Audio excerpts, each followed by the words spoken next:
नमस्कार, जय श्रीराम. मी कौस्तुभ दबडगे आणि मित्रांनो, ठरल्याप्रमाणे थेट मुद्द्यावर येतो. दिल्लीत जंतर मंतरवर विद्यार्थ्यांचा प्रोटेस्ट झाला खरा, पण या प्रोटेस्टला अनेक अँगल्सही आहेत आणि तेच नेमके अँगल्स एकत्र जोडण्याचं काम करणं मला क्रमप्राप्त वाटतं. आजही मी आपल्याशी अनेक महत्त्वाच्या मुद्द्यांवर चर्चा करण्यासाठी आलोय आणि या व्हिडिओच्या शेवटाला आपण स्वतः हे सर्व मुद्दे एकत्र जोडण्याचा प्रयत्न करा आणि यातनं आपण काय कन्क्लुजन काढता हे मात्र मला नक्की कळवा. मुद्दा क्रमांक 1, डॉक्टर राधाकृष्णन कमिटी. कोण आहेत डॉक्टर राधाकृष्णन किंवा काय करते ही कमिटी, कोणी स्थापन केली?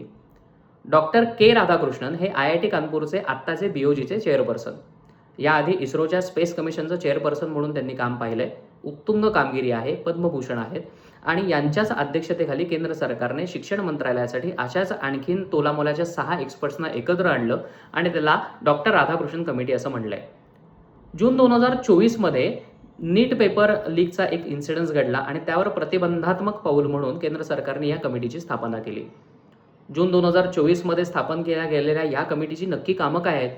तर नॅशनल टेस्टिंग एजन्सी सारख्या या एक्झाम प्रोसेसचं रिफॉर्म करणं असेल, डेटा सिक्युरिटी इंटिग्रिटी असेल किंवा सायबर सिक्युरिटी स्ट्रेंथन करण्याचं काम असेल, NTAचं स्ट्रक्चर रिव्ह्यू करणं आणि रिस्ट्रक्चर करणं हे काम असेल किंवा या सगळ्या प्रोसेसमध्ये 100% पारदर्शकता आणि विश्वासार्हता प्राप्त करण्याचं काम असेल, ही सर्व कामं ही कमिटी करते.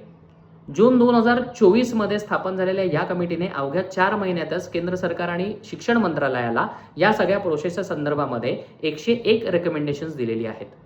ही सर्व रेकमेंडेशन्स पब्लिक डोमेनमध्ये अवेलेबल आहेत, आपण नंतर सर्च करून ती पाहू शकता. सद्यस्थितीमध्ये मंत्रालयाने यातील 57 रेकमेंडेशन्स ही फुली इम्प्लिमेंट केलेली आहेत.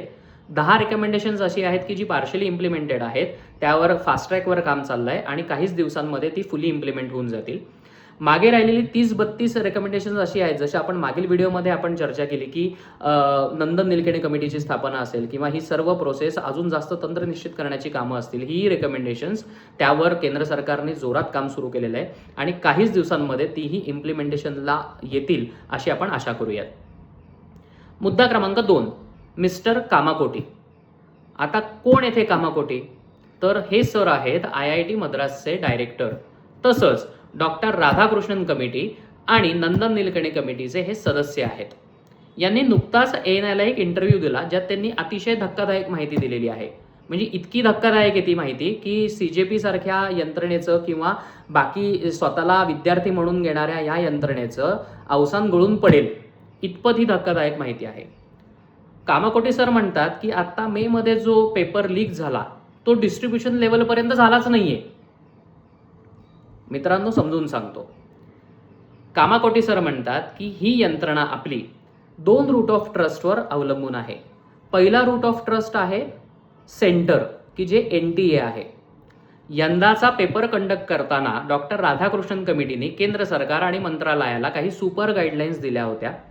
त्या गाईडलाईन्सचं केंद्र सरकार आणि मंत्रालयाने पूर्ण म्हणजे त्याचं फॉलो केल्या, त्या गाईडलाईन्स इम्प्लिमेंट केल्या आणि त्याप्रमाणेच ही एक्झाम कंडक्ट केली.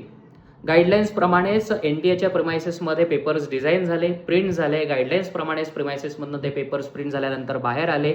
गाईडलाईन्स प्रमाणेच त्याचं पॅकेजिंग करून बॉक्समध्ये पॅक झाले आणि गाईडलाईन्स प्रमाणेच 100% यशस्वीरित्या त्या पेपरचं डिस्ट्रीब्युशन झालं. आता सर म्हणतात root of trust number 2, paper setter. सरांचं असं स्पष्ट म्हणणं आहे, एजन्सीच्या रिपोर्ट्स प्रमाणे असं स्पष्ट होतं की यंदाचा पेपर लीक जो झाला तो पेपर सेटर लेवलला झाला, की जिथे अनफॉर्च्युनेटली केंद्र सरकारचा डायरेक्ट इनडायरेक्ट कंट्रोल नाही, परंतु केंद्र सरकार या गोष्टींवरही काम करत आहे. पेपर सेटर स्वतः कॉम्प्रोमाइज होतात. अनफॉर्च्युनेटली डायरेक्ट इनडायरेक्ट बेनिफिटसाठी ते कॉम्प्रोमाइज होऊन स्वतःच्या डोक्यातला पेपर, कितीही एन्क्रिप्शन एनेबल्ड ही सिस्टीम असली तरी सुद्धा पेपर सेटरच्या डोक्यातला पेपर हा पास ऑन होऊ शकतो हँडलरकडे आणि तो हँडलर एंड युजरकडे तो पेपर देऊन मोकळा होतो. मित्रांनो, खरा प्रश्न माझा आत्ता इथे आहे की हे एंड युजर कोण? एंड युजर हे आहेत अशा विद्यार्थ्यांचे पालक आहेत की ज्यांना स्वतःच्या मुलांवर 100% विश्वास आहे की ही पोरं पास होऊ शकत नाहीत. असेच पालक अशा हँडलर्सकडे जातात, त्यांच्याशी संपर्क एस्टॅब्लिश करतात, तो संपर्क वाढवतात, त्यांना ऑफर्स देतात आणि त्यांच्याकडनं पेपर लीक करवून घेतात. मित्रांनो, आता तुम्ही हे सर्व विषय जोडायचा प्रयत्न चालू करा. ह्या अशा पालकांची आणि विद्यार्थ्यांची नैतिक जबाबदारी कोण घेणार?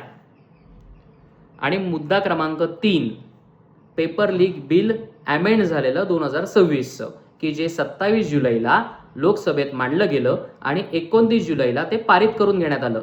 परंतु हे पारित करून घेत असताना विरोधकांनी केलेला थैथयाट असेल, CJPचे आदरणीय संस्थापक अभिजितजी दिपके असतील किंवा स्टार त्यांचे प्रवक्ते सौरव दास असतील, यांच्या प्रतिक्रिया पब्लिक डोमेनमध्ये अवेलेबल आहेत.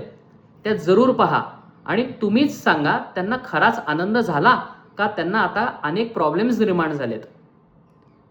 जर 11 मेला झालेल्या नीट पेपर लीकच्या एक्झाम नंतर 15 मे पासून 27 मे पर्यंत या अशा काही पेपर सेटर्सना आणि हँडलर्सना सरकार अटक करत होतं, तर फाऊल OMR शीट्स डिस्प्ले करून वातावरण चुकीची वातावरण निर्मिती करण्याचं काम कोणी केलं?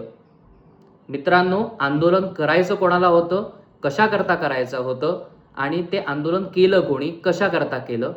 राजीनामे कोणाकोणाचे घ्यायला हवे होते, पण फक्त कोणाचा घेतला गेला? आणि पेपर बिल पास होऊ नये म्हणून कोणाला काय प्रयत्न करायचे होते आणि नेमकं काय घडलं? या सगळ्यांची उत्तरं तुम्ही स्वतः शोधा आणि तुम्ही कुठल्या कन्क्लुजनवर येता हे मात्र मला नक्की कळवा. जय हिंद, जय महाराष्ट्र.